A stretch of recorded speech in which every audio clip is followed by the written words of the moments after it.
Lecture de la première lettre de Saint Paul apôtre aux Corinthiens, chapitre 4, versets 6b à 15. Frères, apprenez d'Apollos et de moi-même à ne pas aller au-delà de ce qui est écrit, afin qu'aucun de vous n'aille se gonfler d'orgueil en prenant le parti de l'un contre l'autre. Qui donc t'a mis à part? As-tu quelque chose sans l'avoir reçu? Et si tu l'as reçu, pourquoi te vanter comme si tu ne l'avais pas reçu? Vous voilà déjà comblés, vous voilà déjà riches, vous voilà devenus rois sans nous. Ah, si seulement vous étiez devenus rois, pour que nous aussi, nous le soyons avec vous. Mais nous, les apôtres, il me semble que Dieu nous a exposés en dernier, comme en vue d'une mise à mort, car nous sommes donnés en spectacle au monde, aux anges et aux hommes. Nous sommes fous à cause du Christ, et vous êtes raisonnables dans le Christ. Nous sommes faibles, et vous êtes forts. Vous êtes à l'honneur, et nous dans le mépris. Maintenant encore, nous avons faim, nous avons soif, nous sommes dans le dénuement, maltraités, nous n'avons pas de domicile, nous travaillons péniblement de nos mains. On nous insulte, nous bénissons. On nous persécute, nous le supportons. On nous calomnie, nous réconfortons.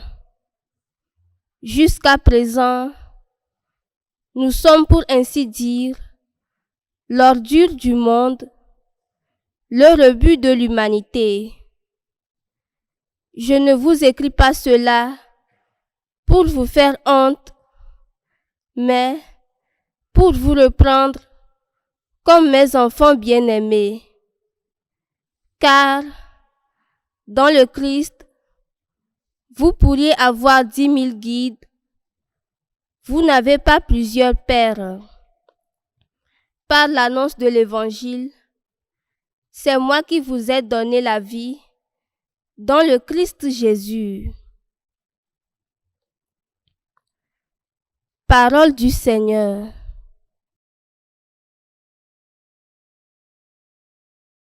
Proche est le Seigneur de ceux qui l'invoquent. Proche est le Seigneur de ceux qui l'invoquent. Le Seigneur est juste en toutes ses voies, fidèle en tout ce qu'il fait. Il est proche de ceux qui l'invoquent, de tous ceux qui l'invoquent en vérité. Proche est le Seigneur de ceux qui l'invoquent. Il répond aux désirs de ceux qui le craignent. Il écoute leurs cris. Il les sauve. Le Seigneur gardera tous ceux qui l'aiment, mais il détruira tous les impies.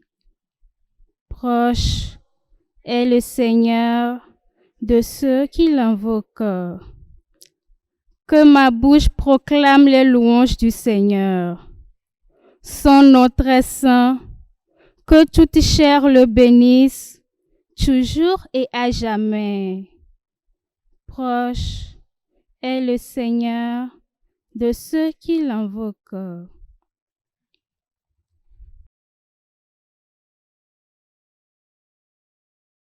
Acclamation de l'Évangile. Moi, je suis le chemin, la vérité et la vie, dit le Seigneur. Personne ne va vers le Père sans passer par moi.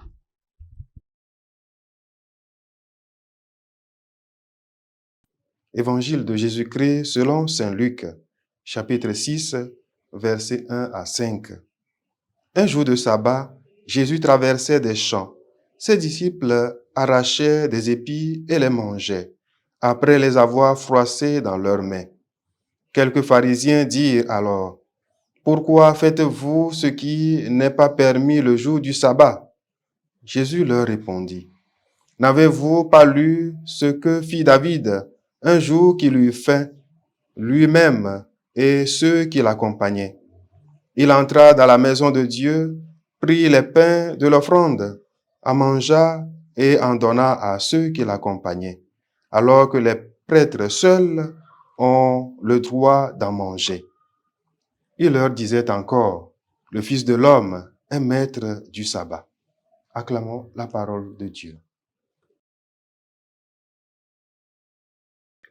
À travers l'évangile de ce jour, Jésus nous rappelle que le sabbat a été voulu par Dieu pour le bien de l'homme et non pas pour être pour lui un fardeau. Le sabbat, chers frères et sœurs, est fait pour permettre à l'homme de se reposer et de se ressourcer spirituellement. Jésus, en tant que maître et Seigneur de notre vie, veut notre bien et non notre asservissement à des règles. Il nous appelle à vivre chaque jour avec lui, en faisant passer l'amour et la compassion avant le respect des lois et des normes qui avilissent et tuent l'homme. Frères et sœurs, manger est l'un des besoins essentiels de l'homme et prime sur l'interprétation rigide de la loi. En justifiant l'acte de ses disciples, Jésus nous invite à repenser notre rapport à la loi dans un monde où celle-ci peut parfois devenir un instrument de torture et de jugement plutôt qu'un moyen de protection et d'épanouissement. Le Christ nous encourage ainsi à défendre une interprétation de la loi fondée sur l'amour, la compassion et le respect des besoins humains, tout en appelant à une responsabilité éthique et morale de ceux et celles qui appliquent et interprètent ces lois. Le Seigneur soit avec vous. Que Dieu Tout-Puissant vous bénisse, le Père, le Fils et le Saint-Esprit. Amen.